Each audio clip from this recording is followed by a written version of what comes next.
오늘 저랑 요한계시록 이제 45번째 살펴보시는 시간이고,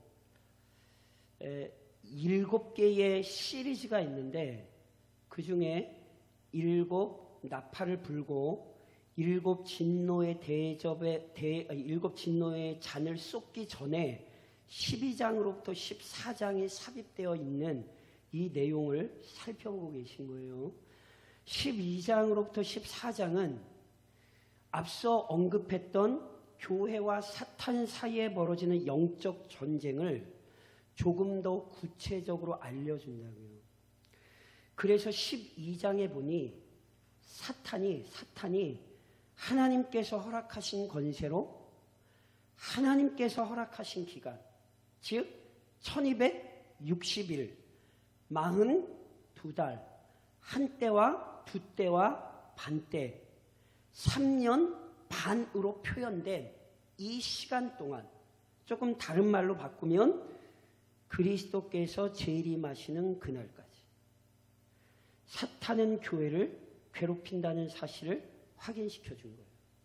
13장에서는 사탄이 교회를 더욱 괴롭히되 바다에서 올라온 짐승과 땅에서 올라온 짐승을 전면에 내세워 교회를 핍박한다 말씀드렸죠.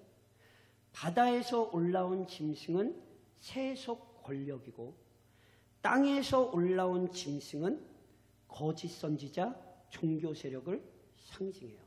특별히 거짓 선지자의 미혹이 666으로 나타난다고요.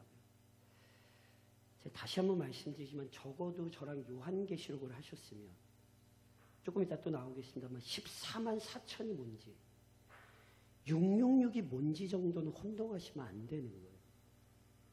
저랑 13장 16절로 17절을 좀 같이 읽으시겠어요? 자, 666이 무슨 바코드, 무슨 백신 맞고 뭐 칩을 꽂고 이런 거 아니에요. 속지 마세요. 13장 16절로 17절 같이 읽겠습니다. 그가 모든 자, 곧 작은 자나 큰 자나 부한 자나 가난한 자나 자유인이나 종들에게 그 오른손이나 이마에 표를 받게 하고 누구든지 이 표를 가진 자 외에는 매매를 못하게 하니 이 표는 곧 짐승의 이름이나 그 이름의 수라. 666은 무슨 컴퓨터로 바코드 찍는 게 아니에요. 무슨 몸에 칩을 씹는 게 아니라고요. 그게 짐승의 이름이기도 하고요. 그 짐승의 이름을 숫자로 표현한 거란 말이에요. 게마트리아. 그래서 666이라는 이름을 게마트리아로 보면 히브리어로 네로 카이사르. 다시 말하면 단순히 네로 황제만 얘기하는 게 아니라 악한 사단의 역사를 미치는 자들을 상징하는 것이고 666의 표를 이마나 손에 받는다고 하는 것은 바로 그 세속 권력, 세속적인 욕망에 지배받는 삶을 의미하는 거라고요. 특별히 매매를 못하게 한다고 그랬잖아요. 무슨 얘기예요? 먹고 사는 문제에 집착하여 영원한 하나님 나라의 소망을 무시하고 살아가는 자들, 이게 666의 지배라고요. 그래서 666은 아담이 타락한 이후에 어느 시대에나 있었어요. 지금도 666의 미혹을 받는 자들이 교회 안에 있어요. 예수 믿는다고 얘기하면서 돈 따라가고 예수 믿는다고 얘기하면서 권력에 취하고 예수 믿는다고 얘기하면서 세상 사람들처럼 다투고 싸우고 시기하고 살면 그게 666이라니까요. 그래서 교회에게 지금 경고하는 거예요. 너희는 그 세상의 사고방식을 따라가지 말라고. 물론 사탄은 계속해서 강조해서 말씀드리지만 미혹을 하지만 성도의 구원을 취소시키거나 교회의 구원을 사라지게 할 수는 없어요. 교회와 사탄 사이에 치열한 영적 전쟁이 벌어지고 심지어 하나님의 허락하에 거짓 선지자와 거짓 선지자와 세속 권력이 앞서 살펴본 것처럼 교회를 죽인 일도 이 땅에서는 일어나지만 결국 교회가 승리하고 악한 세력은 심판받아요. 이 내용을 14장이 오늘 우리에게 보여주는 거예요. 그래서 보세요. 다시 14장 1절을 저는 같이 한번 읽어보시겠어요? 14장 1절을 같이 읽겠습니다. 14장 1절입니다. 또 내가 보니 보라 어린 양이 시온 산에 섰고 그와 함께 14만 4천이 서 있는데 그들의 이마에는 어린 양의 이름과 그 아버지의 이름을 쓴 것이 있더라. 자, 또 내가 보니 요한 선생님이 또 한 상을 봐요. 보라라는 말은 앞서도 설명드렸어요. 이게 우리의 환기를 주의시키는 말이에요. 정신 차리고 얘들아 바짝 정신 차리고 들어야 돼. 다시 한번 우리를 경각시키는 거예요. 이 악한 세상이 교회를 지금 핍박한다는 사실 때문에 짓눌릴 수 있는데 정신 차려. 잘 들어. 보라. 이렇게 얘기하는 거예요. 이해하시겠어요? 그랬더니 뭘 봐요? 어린 양이 시온산에 있어요. 어린 양은 일찍 죽임당하신 어린 양이신 예수 그리스도를 상징하는 것이고 앞에서 계속 살펴봤고 시온산 설명드렸죠. 시온이라는 말의 정확한 의미를 우리는 어원을 몰라요. 시온산은 예루살렘이 있는 산이고요. 예루살렘 성읍을 얘기해요. 그러니까 지리적으로는 시온은 예루살렘이에요. 그러나 지리적인 명칭이 아니라 신학적인 명칭이에요. 시온은 하나님이 계신 하나님의 보좌를 상징해요. 그러니까 어린 양이 시온산에 서 계시다 앞서 4장과 5장에서 봤던 한 상과 같아요. 영광스러운 하늘나라를 지금 요한 사도가 보고 있는 거예요. 그리고 그 영광스러운 하늘을 보니 우리 주 예수 그리스도께서 홀로 서 계신 것이 아니라 그와 함께 누가 서 있어요? 14만 4천. 앞서 말씀드렸던 것처럼 택하신 하나님의 백성들 14만 4천. 숫자가 아니라 상징의 수라고요. 그래서 보세요. 666이란 비교가 돼요. 666은 사탄의 권세에 휘어잡혀서 오른손이나 이마에 표를 받았잖아요. 앞서 7장에서는 분명히 14만 4천을 인을 친다 이렇게 표현이 되어 있어요. 그런데 보세요. 오늘 저랑 읽으신 1절 하반절에 보면 그들의 이마에 인을 친다 이렇게 안 돼 있죠. 뭐라고 돼 있어요? 어린 양의 이름과 그 아버지의 이름을 쓴 것이 있더라. 짐승의 이름을 가진 자가 있고 그 이마에 이해하시겠어요 이제?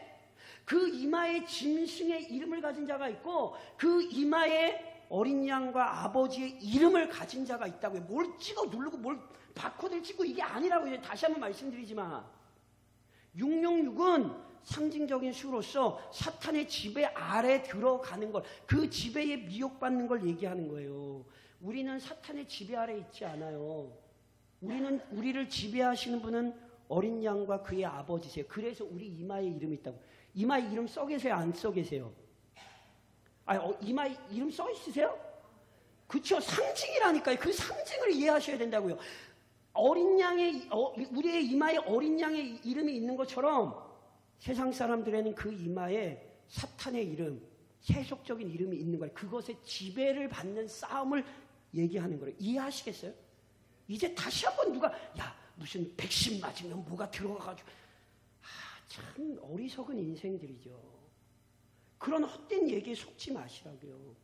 14만 4천은 그 이마에 이름이 있는 것처럼 하나님과 그리스도께 속한 자들이에요. 아멘이세요? 그러면 그 증거가 뭔데요? 이름이 그 이마에 있으면 그분께 속했으면 증거가 있어야죠. 666이라는 이름이 그 이마에 박혀 있으면 그것이 오른손에 있으면 분명히 드러난다니까요. 그들은 악한 것을 따르며 살아요. 이해하시겠어요? 그러니까 하나님과 어린 양의 이름이 있는 건 역시 드러나요. 못 속여요. 보면 알아요. 왜 옛말에 그런 말 있죠? 척 보면 안다니까요. 모르지 않아요. 이 싸움을 기억하셔야 돼요. 그럼 도대체 어떻게 그 증거가 드러나는데요?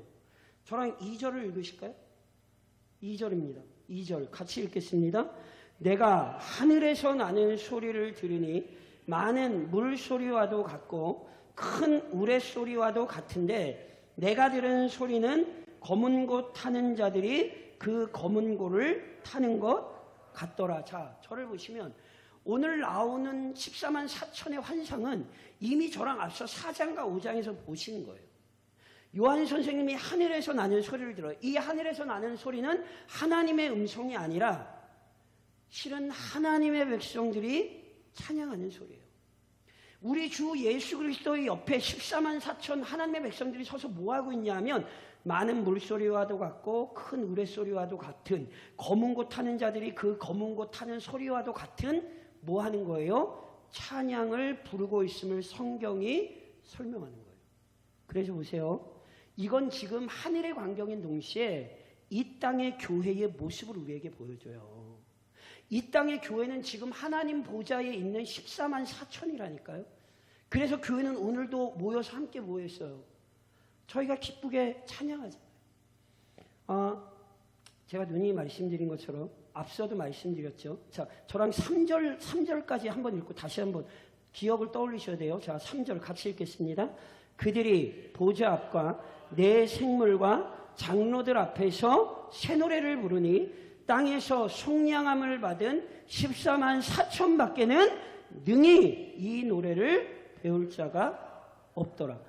찬양을 부르는데 그 찬양이 많은 물소리와도 같고 큰 의뢰소리와도 같다. 장엄하다는 거예요. 검은 고 타는 소리와도 같다. 위엄이 있고 아름답고 사랑스럽다는 거예요. 그렇게 노래를 하되 그 노래를 3절에 보니까 그들이 14만 4천이 보좌 앞과 하나님의 보좌 앞과 내 생물과 장로들 앞에서 앞서 다 살펴본 내용이시죠. 그 하늘 보좌 곁에서 무슨 노래를 불러요? 새 노래. 말씀드렸죠. 새 노래가 뭐냐고요. 가사가 새로워야 새 노래예요? 곡조가 새로워야 새 노래예요? 아니라고 앞에서 설명드렸죠. 만일 새 노래를 불러야 된다면 우리 아까도 다 헛노래 부르신 거예요. 헛노래. 그렇잖아요. 그러니까 새 노래란 곡조가 새롭거나 가사가 새로운 게 아니에요. 보세요. 오전에도 제가 이런 말씀 드렸어요. 성령께서 성부의 작정과 성자의 실행에 근거하여 우리에게 구원을 적용하세요. 그래서 우리의 구원을 시작시키시되 그분이 우리와 언제나 함께 하시며 우리의 구원을 이끌어 가시며 어떤 사역을 하냐 하면 영광스러운 하늘을 바라보게 하시고 그 영광스러운 최후의 영광을 깨닫게 하세요. 그때 성도는 새 노래가 터지는 거예요. 새 노래란 구원의 감격이 새로운 거예요. 새로운 가사나 새로운 곡조가 아니에요. 그래서 성도들은 찬양을 정말 진실되게 많이 부르셔야 돼요. 저는 찬양 정말 좋아해요. 저는 마음 같아서는 진짜 이게 원래 오후 찬양 예배잖아요. 제가 말씀드렸잖아요. 우리 교단이 오후 찬양 예배를 어떤 의도로 시작을 했는가를 말씀드렸잖아요. 오전 예배 때는 말씀 중심의 예배로 철저히 우리의 우리의 신앙과 신학을 지킬 수 있는 어떤 예전 안에서 말씀에 집중할 수 있는 틀로서 저희가 보통 주일 오전에는 그렇게 예배를 드리는 거예요. 이게 개혁교회의 특징이에요. 더 나아가 우리 믿음의 선배들이 성경의 내용을 압축하여 찬양의 가사로 만들어서 그 찬양을 함께 부르며 하나님의 구원하신 역사와 그 감격에 살아가는 우리의 삶이 무엇인지를 나타낸 게 찬송가라고요. 그래서 제가 예전에 이런 말씀을 찬송가 복음성가는 실은 달라요. 찬송가는 신학적이고 교리적이에요. 그래서 제가 예전에 이런 말씀드렸죠. 복음성가는 가사를 잘 보셔야 돼요. 가사가 흐리멍텅하면 안 돼요. 왜냐하면 가사가 우리의 믿음의 신앙이기 때문에. 그러니까 우리는 노래하면서 느끼는 게 아니에요. 그 가사의 진리를 확인하고 그 가사의 진리가 확인될 때 우리의 감정과 의지가 발동되는 거예요. 이게 은혜의 질서예요. 그래서 오후 찬양 예배랑 원래 목적이 뭐냐면 성도들이 오전에 할 수 없었던 그 영광스러운 찬양들을 막 같이 찬양하면서 그렇게 하나님께 영광. 그래서 원래 저희가 주일 오후 예배로 오후 찬양 예배 그렇게 하는 거예요. 그래서 우리 교회에서는 그게 어떻게 시작됐는지 모르겠어요. 어찌됐건 원래는 이제 그런 의미로 저희가 보통 오후 찬양 예배 이렇게 부르는 거예요. 그리고 말씀드렸지요. 찬양은 우리밖에 못해요. 예수 안 믿는 사람들이 노래를 기차게 잘할 수는 있어요. 그러나 그게 찬양은 아니에요. 예수 믿는 사람들이 곡조가 다 틀릴 수 있어요. 박자 다 틀릴 수 있어요. 괜찮아요. 구원의 감격으로 그 가사를 가슴에 새기며 믿음으로 그것을 고백할 때 그게 새 노래예요. 14만 4천이 모여서 세상과 달라요. 그들은 모여서 하나님을 찬양할 수 있어요. 그들은 찬양하며 하나님께 영광 돌릴 수 있어요. 이게 14만 4천이에요. 그걸로 안 끝나요. 4절 같이 읽으실까요? 4절입니다. 4절 같이 읽겠습니다. 이 사람들은 여자와 더불어 더럽히지 아니하고 순결한 자라 어린 양이 어디로 인도하든지 따라가는 자며 사람 가운데에서 속량함을 받아 처음 익은 열매로 하나님과 어린 양에게 속한 자들이니. 자 보세요. 이 사람들은 저를 보세요. 저를. 자, 이 사람들은 14만 4천은 여자와 더불어 더럽히지 아니하고 순결한 자라. 자, 누구와 더불어 더럽히지 않아요? 여자와 더불어. 자, 앞서 저랑 여자를 12장에서 살펴보셨어요. 앞서 여자는 누구였냐면 하늘에 큰 이적이 보이니 해를 옷 입은 한 여자가 있는데 그 발 아래에는 달이 있고 그 머리에는 12별의 관을 썼다. 여자가 아들을 낳으니 이는 장차 철장으로 만국을 다스릴 남자라. 앞서 나온 해를 옷 입은 여자, 발 아래 달이 있고 머리에 12별의 관을 썼던 여자는 교회의 상징이라고 말씀드렸어요. 그 여자가 낳은 아이 예수 그리스도를 상징해요. 그런데 지금 저랑 읽으신 4절의 여자는 조금 뒤에 나와요. 큰 여자, 음녀, 바벨론 이렇게 표현돼요. 그러니까 여기 여자란 세상을 상징해요. 그러니까 어떤 여자를 꼭 집어서 얘기하는 게 아니라 세상을 큰 음녀, 바벨론 이렇게 상징했어요. 그러니까 여자와 더불어 더럽히지 아니했다는 건 어떤 뜻이에요? 이 세상의 부패와 타락에 물들지 않았다는 뜻이에요. 제가 지난 시간에 그래서 666 하면서 말씀드렸죠.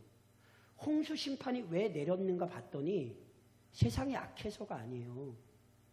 하나님의 아들들이 사람의 딸들의 아름다움을 보고 똑같이 취했어요. 뭐 한 거라고요? 교회가 물들어 버렸어요. 교회가 여자와 더불어 음행을 저질렀다고요. 같은 얘기라니까요. 그러니까 오늘 교회는 분명히 어떤 특징을 보여야 되냐면 이 세상의 더럽고 부패한 문화에서 구별되셔야 된다니까요. 교회는 그래서 구별된 사람들이에요. 더 나아가 어린 양이 어디로 인도하든지 따라가는 자며 이렇게 돼 있죠. 자, 어린 양이 인도하는 대로 따라간다는 얘기는 크게 두 가지 의미로 이해할 수 있어요.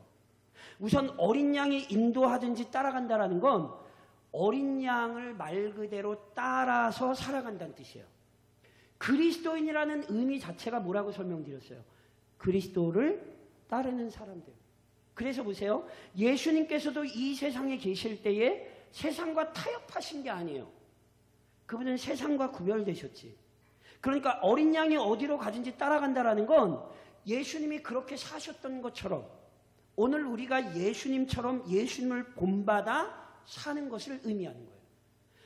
예수를 드러내며 예수의 모습을 우리의 모습 속에서 나타낼 수 있어야 되는 거예요. 이게 교회의 특징이에요. 또 하나는 어린 양이 어디로 가든지 따라간다는 뜻은 예수님께서 인도하신 그 맡겨주신 사명의 자리를 지킨다는 거예요. 그래서 예수님께서 누군가에는 순교의 자리를 주세요. 뭐 아무한테나 순교 원하시지 않습니다. 아무한테나 너 아들 바쳐 이러지 않으시는 것과 같아요. 그러니까 보세요. 제가 계시록하면서도 그 말씀 드렸죠. 성경은 분명히 기독교 신앙의 가장 영광스러움을 순교라고 얘기해요. 왜냐하면 인생에게 가장 중요한 것은 생명보다는 없어요. 어떤 것도 인간의 생명과 맞바꿀 건 없어요. 그런데 그 가장 중요한 생명을 주를 위하여 쏟아놓는다? 이것은 분명 가장 영광스러운 거예요. 근데 오해하지 마세요. 이미 앞서 순교자들 하면서 말씀드렸듯이 우리는 사명이 달라요. 모르겠어요.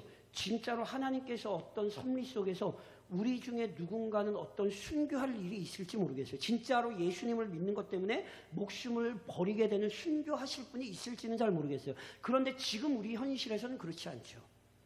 그러나 우리는 순교자의 신앙을 따르는 거라니까요.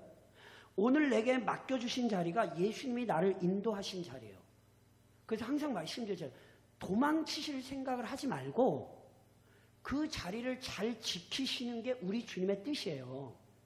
그래서 이번 한 주간의 삶이 나에게 맡기신 자리라니까요. 거기서 죽도록 충성하시라고요. 그러니까 각자 삶이 다르지만 분명히 우리 주님이 어린 양의 그리로 인도하셔서 너 여기에 있어 하셨으니까 그 자리를 지키시란 말이죠. 저는 대광중앙교회 담임 목사로서 순교의 각오로 이 자리를 지켜야 되는 거예요. 우리 주일날 별다른 일이 없는 이상은 제가 설교해야 되잖아요. 그러니까 이것보다 저에게 더 중요한 일은 없어요. 저는 하나님의 말씀을 가르치러 왔기 때문에 제가 할 수 있는 대로 우리 성도들과 말씀을 나눈 거예요. 사경에는 그래서 제가 하는 거예요.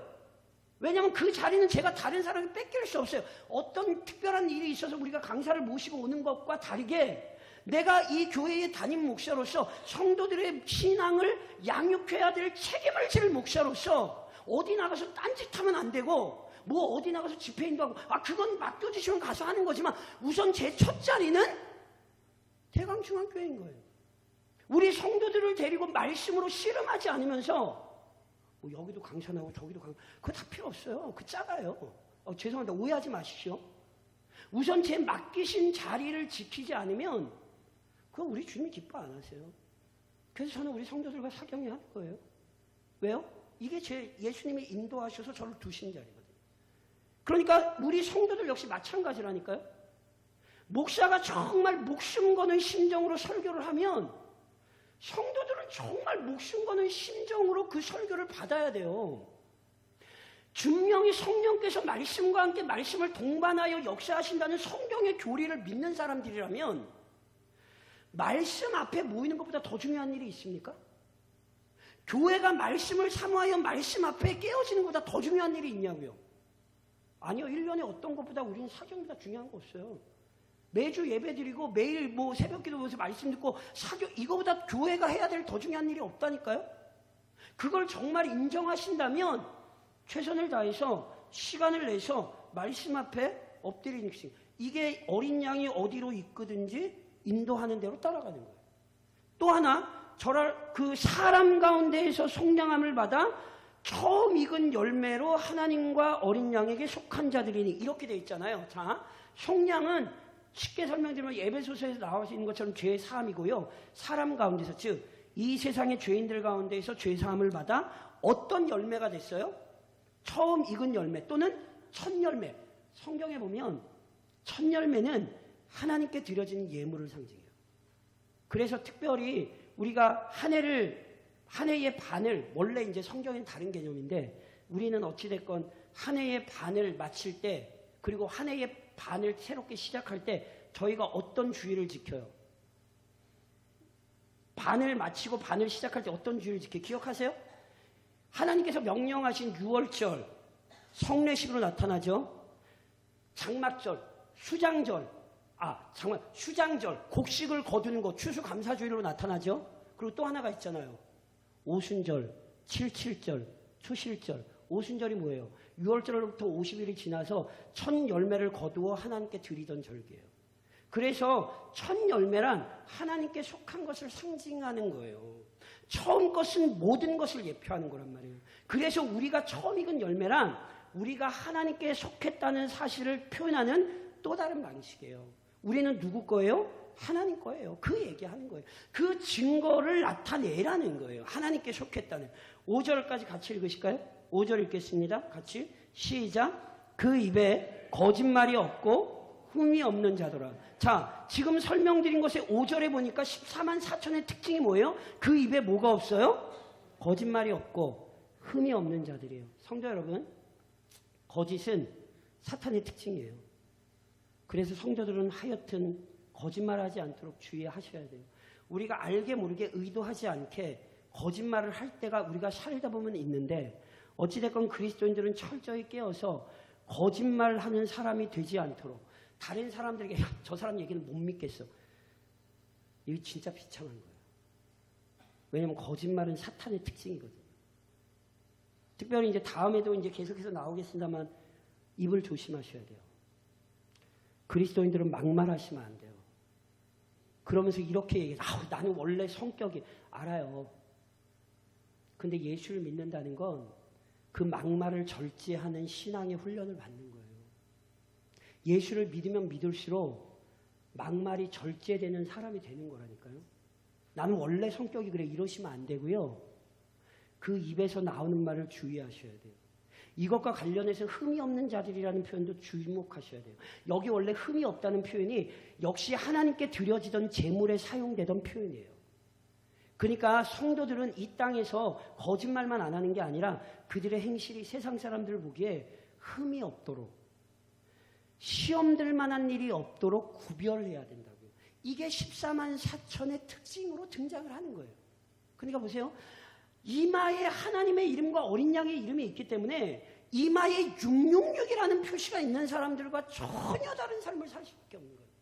그들의 입술에서 날마다 찬양이 나오고 그들의 입술과 삶의 모든 차원에서 하나님께 속했다는 증거. 세상의 지배를 받지 않고 우리 주 하나님과 그리스도에게 속했다라는 구별된 삶의 증거가 나타나는 자들이죠. 그러면서 보세요. 저를 좀 한번 따라 하시겠어요? 열매 맺는 열매. 뭐라고요? 열매 맺는 열매. 무슨 얘기냐면 아까 말씀드렸죠? 우리를 첫 열매라고 얘기하는데 첫 열매란 처음 맺은 열매라는 뜻도 있지만 앞으로 나올 모든 열매를 준비하는 거예요. 그래서 오순절 때 첫 열매를 드리는 건 장막절, 수장절, 우리말로 추수감사 주일 때 거두게 될 모든 열매를 이미 바라보는 신앙을 갖는 게 맥추절이란 말이에요. 그런데 이것과 관련해 저 너무 욕하지 마세요. 저 너무 욕하지 마세요. 서울에서 태어나서 서울에서 자라고 서울에서 사역을 했어요. 한 번도 그런 걸 볼 일이 없었어요. 그러니까 저 너무 욕하지 마세요. 어느 날 저희 아이들이 학교에서 감자를 심고 왔다 그러더라고요. 그래서 궁금해서 야 감자 어떻게 심었어? 그랬더니 감자를 심었대요. 이 감자 어떻게 심었냐고. 감자를 심었대요. 아니 그러니까 무슨 씨 이렇게 밭에서 씨 뿌리고 했어? 아니래. 감자를 심었대. 너무 욕하지 마세요. 전 처음 충격받았어요. 저는 뭐 씨를 뿌린다라고 생각을 했지 저는 진짜 감자를 심는 거라고 생각을 안 해봤어요. 오해하지 마세요. 저 같은 사람 많아요. 한 번도 뭐 볼 일이 없는데 그거 뭐 어떻게 알아요 그거를. 그러니까 그래서 저는 그 얘기 듣고 진짜 처음에 되게 깜짝 놀랐어요. 근데 진짜 감자를 심대요. 다들 별로 안 놀라시는구나. 열매에서 열매가 나오잖아요. 이게 얼마나 놀라운 일입니까? 근데 이게 그리스도인의 삶이에요. 우리가 열매고 우리를 통해 열매가 맺어지는 거라니까요. 요한복음 15장에 보면 너희가 나를 택한 것이 아니요 내가 너희를 택하여 세웠나니 이는 너희로 가서 열매를 맺게 하고 또 너희 열매가 항상 있게 하여. 우리가 열매인 동시에 주님이 우리를 사용하사 열매를 맺게 하시는 거예요. 이게 14만 4천이에요. 그러니까 내가 첫 열매구나. 우리 가정에서 첫 열매이실 수도 있고 어떤 공동체에서 첫 열매이실 수도 있어요. 기대하셔야 돼요. 나를 통해 맺으실 열매가 있다. 그 사실을 기억하시고 열매 맺는 열매가 되셔야 돼요. 더 나아가 다시 한번 따라 하시겠어요? 함께 위로하고 함께 충성하고. 자, 저랑 아까 읽었던 1절을 한번 좀 같이 한번 읽어보시겠어요? 1절에 아주 중요한 장면이 묘사가 되어 있어요. 자, 14장 1절입니다. 같이 읽겠습니다. 14장 1절 같이 읽겠습니다. 또 내가 보니 보라 어린 양이 시온 산에 섰고 그와 함께 14만 4천이 서 있는데 그들의 이마에는 어린 양의 이름과 그 아버지의 이름을 쓴 것이 있더라. 자, 제가 여쭤볼게요. 그리스도께서 시온 산에 뭐 하고 계시죠? 왜 서 있죠? 의자가 없나요? 다리 아프게 서 계신 거예요? 성도 여러분, 이게 지금 상징적인 의미를 우리에게 보여주고 있어요. 어떤 상징적인 의미냐면 자, 12장 17절. 저랑 13장 들어가시기 전에 어떤 장면을 실은 보셨냐면 교회와 사탄이 막 영적으로 치열하게 싸울 때에 사탄이 어떤 모습으로 등장을 하냐면 자 12장 17절 자 12장 17절 같이 읽습니다. 12장 17절 용이 여자에게 분노하여 돌아가서 그 여자의 남은 자손 곧 하나님의 계명을 지키며 예수의 증거를 가진 자들과 더불어 싸우려고 바다 모래 위에 서 있더라. 용이 사탄이 예수의 증거를 가진 자들, 하나님의 계명을 지키며 예수의 증거를 가진 자들, 여자의 남은 자손 누구예요? 교회와 싸우려고 뭐해요? 바다 모래 위에 뭐하고 있어요? 서 있다는 표현은 전쟁을 준비하고 맞서 싸울 태세의 장면을 나타내는 거예요. 사탄이 그래서 그렇게 서 있을 때 바다에서 짐승이 올라오고 땅에서 짐승이 올라와 같이 교회를 맞붙어 공격하는 거예요. 두려우세요? 아니요, 두려울 필요가 없어요. 사탄이 서 있는 것만큼 저랑 14장 1절에서 어린 양의 시온산에 뭐하고 계세요? 서 계세요. 우리 주님이 사탄의 모든 강력한 능력을 막아서고 계시는 정도가 아니라 그 사탄과 이미 우리 주님은 싸워서 승리를 거두셨고 그분의 영광스러운 전쟁에 그의 백성 14만 4천 교회가 동참하여 함께 서 있는 거예요. 앞서도 설명드렸듯이 현실적으로 보면 교회는 싸우는 교회예요. 전투하는 교회예요. 그러나 동시에 하늘의 영광스러운 교회의 모습은 우리 주님의 승리에 동참해 있는 모습이에요. 교회가 홀로 있는 것이 아니라 우리 주님이 지금도 그의 백성을 위하여 서 계시고 즉 그 모든 전투를 이끌고 계시고 그분의 백성들은 그분의 영광스러운 승리에 완전한 승리에 동참할 때까지 오늘 우리는 이 싸움을 하고 있는 거예요. 이것은 이미 이긴 싸움이고 결국 예수 그리스도의 재림과 함께 우리는 그 영광의 승리를 거두게 될 거예요. 그래서 우리 찬송가 아시죠? 최후 승리를 얻기까지 주의 십자가 붙들겠네. 그것이 우리 믿음의 선배들의 삶이었고요. 이번 한 주간도 우리의 삶이 되어야 되는 거예요. 오전에도 설교하면서 말씀드렸듯이 성령께서 우리 안에 역사하시되 우리로 하여금 그 최후의 영광을 바라보게 하시고 오늘 사탄과의 이 치열한 전쟁에 지치지 않도록 힘을 공급하셔서 결국은 우리의 영광의 자리에 이르게 하실 거라고요. 그러니 눈에 보이는 걸 보고 쫓아가지 마시라고요. 666의 지배를 받는 자가 되지 말고 하나님의 이름과 어린 양의 이름의 지배 아래 있는 자들답게 날마다 승리의 찬양을 부르시고 날마다 이 부패한 세상 속에서 구별된 백성으로서의 증거를 나타내시며 지금도 우리의 전쟁을 이끌고 계시는 그리스도를 따르는 백성이 되십시오. 이것이 우리의 힘이요 능력입니다.